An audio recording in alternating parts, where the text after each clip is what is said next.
Glarefall is made by Kurenai Book and runs on an app which I believe is called ClickTeam Fusion 2.5 Runtime Player, or that's what it says in the game credits anyway. It describes itself as a bullet hell shoot 'em up, and it downloaded in 7 seconds, literally, so I wasn't quite sure what I was going to get. The blurred intro graphics weren't the most encouraging sign, but to be fair, I had seen that the game was basic and pixely on the visuals when I saw it on the Steam page, so I was never expecting a graphic masterpiece. It's got a very simple layout with a menu bar across the top and only 2 options to start or for credits in the middle. In your menu you have restart with N, stop with P, and Y to go to controller, plus something I can't read for Q. In your option menu you have a toggle to turn the sound off and on with S, a toggle I can't read that's greyed out, and the option to switch off the whole menu bar. That's pretty much it for the game itself. It loads in windowed mode, so there may be some aspect ratio jumps in here because I do swap between playing it in windowed and full screen, and also doing full screen records just so that you can see aspects of the menu that might appear outside the game. There may also be elements where there is no game audio, that's because I was listening to my own music and don't want to get copyright slapped. I started a game and got my character sprite, a 5, and the phrase "space is a pose."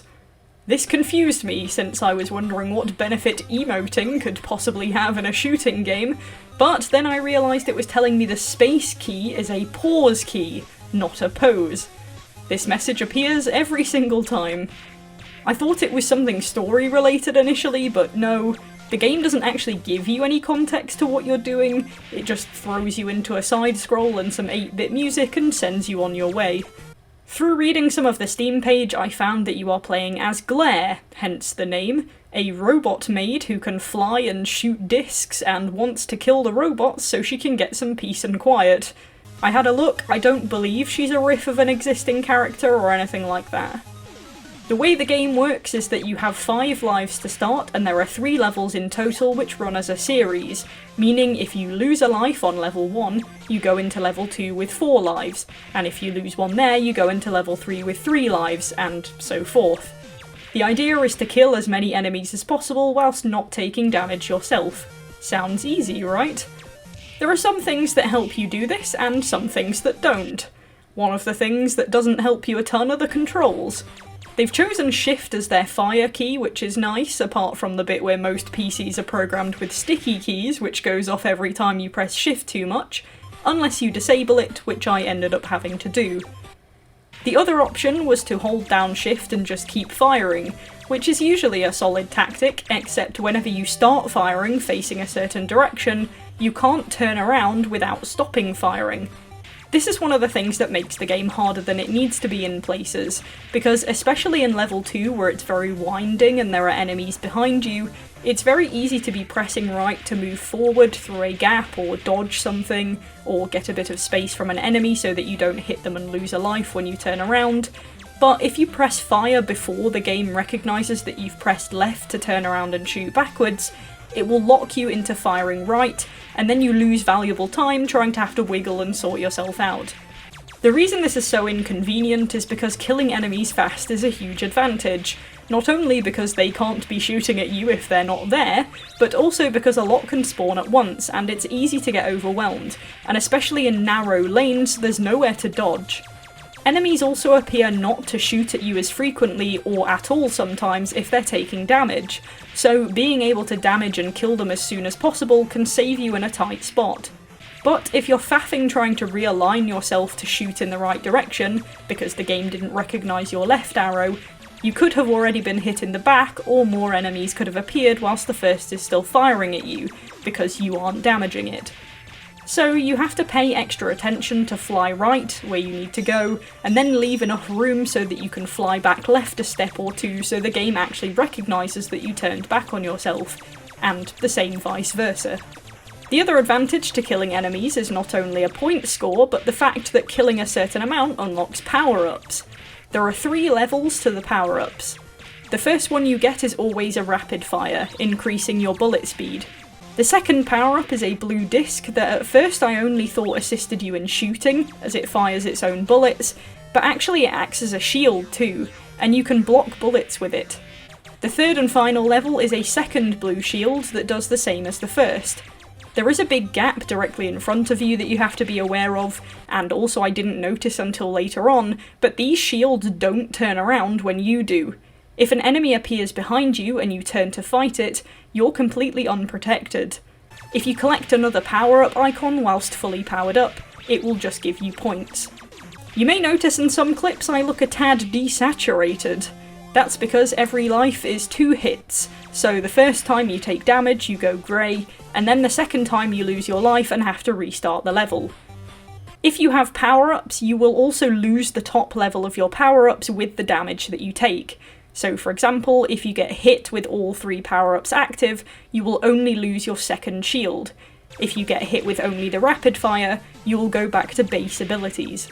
You can ungrey yourself by eating sushi, which you find in these pinging cans, but there's only 1 in each level and the screen is on constant scroll, so if you're not fast enough or if you get damaged after it, you just have to hold out. You can also die by being trapped off the screen as it scrolls as well, so you have to be careful when you choose to dive off into pockets in the map. When you die, you restart from the start of the level that you were playing, so if you die in level 2, you'll restart from level 2, until you run out of lives, and then you have to go right back to the start. You can only shoot laterally in the game, which is fine, but obviously you have to bear in mind that for you to land a hit, you have to be directly in front of the thing that also wants to hit you, so you have to be ready to dodge. All of that together makes it both a dynamic and a difficult game.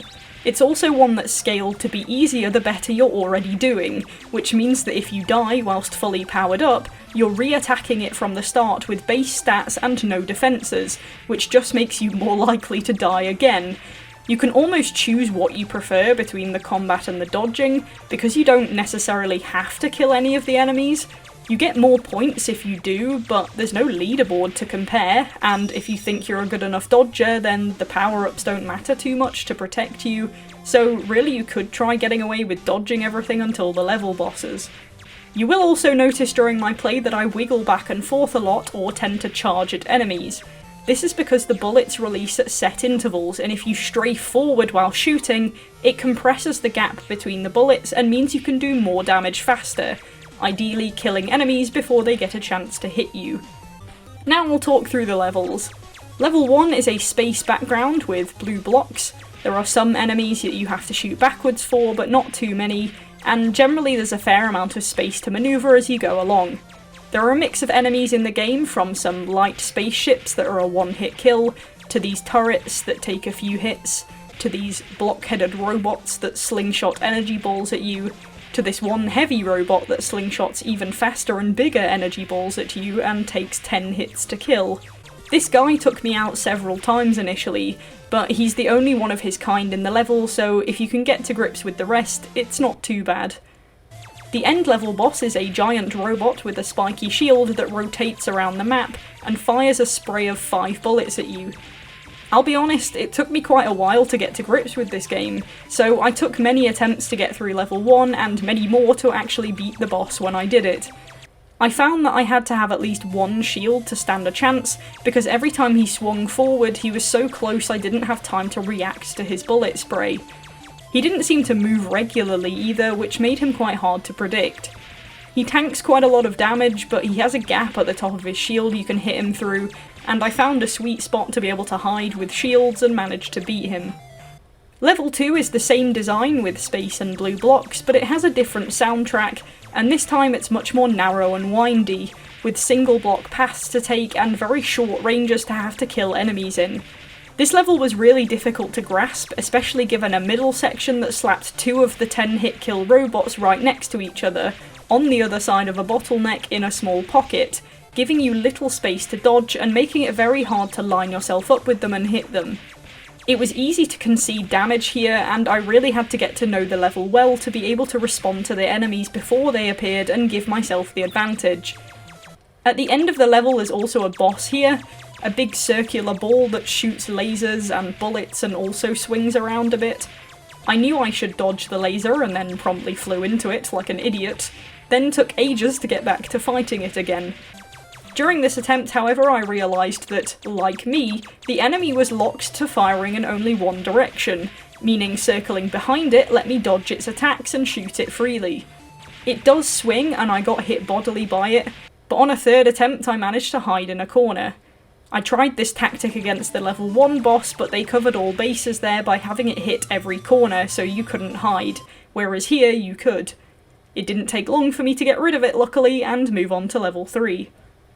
Level 3 is a completely different design, much lighter with a city and some building stuff in the background, and the enemies look a little bit different with the contrast, but I don't think they are. It's got the same music as level 1 and it's far more open, which is nice to give you more space to dodge and move. The pace is pretty steady with enemies spawning, but there's also a new one in this one, a big old robot that shoots 3 bullets from each side of him in a spray, and also tanks a hell of a lot of hits. He spawns right above where the heal sushi is, so unfortunately it's hard to heal in this level, else you get stomped whilst you're distracted. But in general, the enemy mix is the same as it is in the prior levels. The level 3 boss is an interesting one. It's yourself. That's right, you fight your shadow with its shields and bullet sprays, one lot coming directly forward like yours do, and the other coming diagonally out of the shields, but luckily it doesn't attack with both at the same time, giving you more space to dodge.